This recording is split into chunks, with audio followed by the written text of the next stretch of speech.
Now, Salesforce Marketing Cloud lists are the simple data model which are used to create simple profile data. But there are companies like Amazon, there are companies like Flipkart, Walmart, there are companies like Myntra.com, there are companies like MakeMyTrip.com, OIB, GoIBbo.com. There are plenty of e-commerce companies which not just only require your profiles to communicate with you. They require your phone number, email address, first name, last name to establish a customer dialogue with you. But their customer dialogue is data driven in nature. I went to Amazon, I was searching for a product or a service, I kept into the cart and I didn't go and made a purchase on that product. 15-20 minutes later, I received a push notification from Amazon stating my product is still lying into the cart. I was searching for a jeans on Myntra.com, but I didn't make a purchase. After an hour, Myntra.com is sending me an email with recommended jeans collections from my previous search history. I purchased a laptop from Amazon, and in evening I see that I am getting a lot of notifications to purchase laptop accessories like external mouse, keyboard, hard drives, etc. etc. So these communications are highly data driven in nature. That means the companies require your profile data to communicate with you, but their communications are dependent on your previous search history, or you can say previous search behaviors. The behaviors you show on their platform, the products you click, the products you keep into your cart, the products you keep as a wish list, the filters you apply, or you see that you go and search a flight on makemytrip.com and after some time they send you a price drop alert that the prices have been dropped on that flight, hurry up to purchase. Even they would give you some extra coupons and discounts so that you finally consider their platform for purchase. Or you are boarding from Delhi to Bangalore via flight, you reached Delhi and then you flew to Bangalore. You have Uber application or Ola application in your phone. Once you flew from Delhi and reached to Bangalore, the moment you touched down Bangalore and your signals came into existence, Uber and Ola would detect your new location because you have given a location service in their applications. They would quickly send you a push notification, tick tick, ride get 20% off on your fresh ride from Bangalore airport. Go wherever you go, join Uber Go or Ola Sedan Premium, whatever it is. So all these communication require definitely your profile because they have to communicate with you, but their communications are totally dependent on your behaviors. And to store behaviors, we cannot store inside list because list contains only limited data types: text, numeric, and date. Text, numeric, and date are only three data types which are available inside a list. To store behaviors, you require a relational data model. A relational data model where you can create plenty of tables. You should not have any enforcement of some common profiles. Like in list, you have enforcement of few predefined common profiles like first name, last name, subscriber key. Every list you contain is meant to store a profile, but you want to store behaviors: the product we purchased, the bill amount we acquired, the quantity we have to procure, the product color, product size. A lot of different behaviors are there which you show on the platform on which they have to customize your communication. That is why storing behaviors are not available inside list due to availability of common profile template. We have to go and create another type of data model inside Salesforce Marketing Cloud, which is known as contact based data model. So contact based data model is a relational data model in Salesforce Marketing Cloud. Because contact based data model contains use cases of relational tables which is known as data extensions. Data extensions are the system tables inside Salesforce, custom tables inside Salesforce Marketing Cloud, which do not have any predefined profile attribute concept. Data extensions can be created on the go. You have to define profile, you have to define which attribute you want to keep into. Some data extensions can act as a profile data extensions, other can act as a behavioral data extension.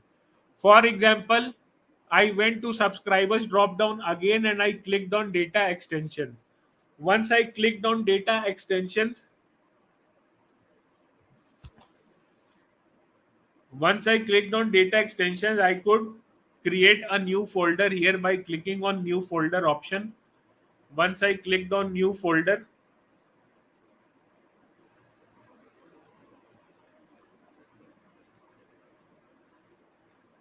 I can define a new folder name. Once I define new folder, I can click on create option, click on OK, define the name as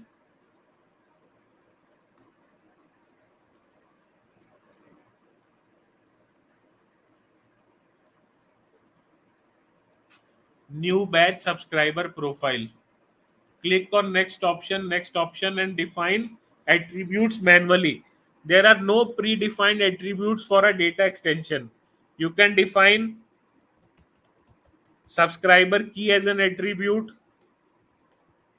email address as another attribute with data type as email address, first name as another attribute, last name as another attribute, country as another attribute. For let's have phone number and country as another attribute. You can define subscriber keys primary key because it uniquely identifies the subscriber. So this is a data extension which we can create, which can solely contain a subscriber profile. This data extension can solely contain a subscriber profile. We'll see how to import data later. But we can also create another data extension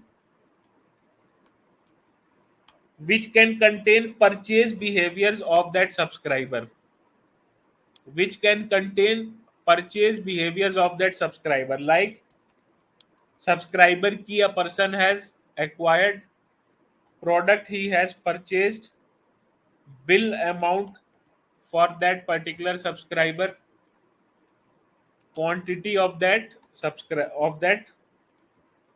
product. This is another data extension I can create which represents different kind of data. In list we cannot have two different nature of data. Always the data's nature would be same. But here we have two different data extensions whose nature of data is entirely different from each other. We can have the third data extension as well. In third data extension we can have specifications, like a product has specifications. For example, a product can have a color, a product can have a size, a product can have a particular brand. You purchased a phone of brand Apple, size XL, XR, whatever it is. A product can have a particular image. Here, image, we will store image URL. Okay, images we will host in content and will pass or store the URL here. A URL often has a character length of more than 50 characters like this. So we can have maximum 4000 length of a particular URL of a particular attribute storing a URL. We can click on create option. So now guys, once we clicked on create option, we got three different data extensions. Now these three different data extensions are having different nature of data. That means this data extension is containing subscriber profile, and this data extension is containing main thing like email address, first name, last name. We made a mistake. Phone number we defined it as a text. Rather, phone number we have to define as a phone data type. So if you don't use correct data type, you would face plenty of issues. Here I would go and select phone data type and click on save. So this data extension is a profile data extension, and whatever the profile data extension is, it contains basically channel address on which we have to send communications like phone number, email address. So whatever data extension which you have contains a profile, you have to make that data extension sendable. You have to make that data extension sendable. Click on used for sending and click on save option. A sendable data extension means this data extension is used for sending communication because it is containing profile. On the other hand, we have the data extensions which can be non-sendable. These two data extensions are non-sendable because these two data extensions are not containing any channel address of a subscriber which we can use for sending. Color cannot be used for sending, size, brand, image. We cannot send emails to these attributes. So these are non-sendable, and non-sendable are treated as behaviors. So data extensions can be relational to each other, and as it can be relational to each other, it can have sendable, non-sendable properties. But in lists, every list are by default sendable because each list contains channel address and can be a part of communication. Data extensions are not required to be sendable always. Only profile data extensions can be marked as sendable.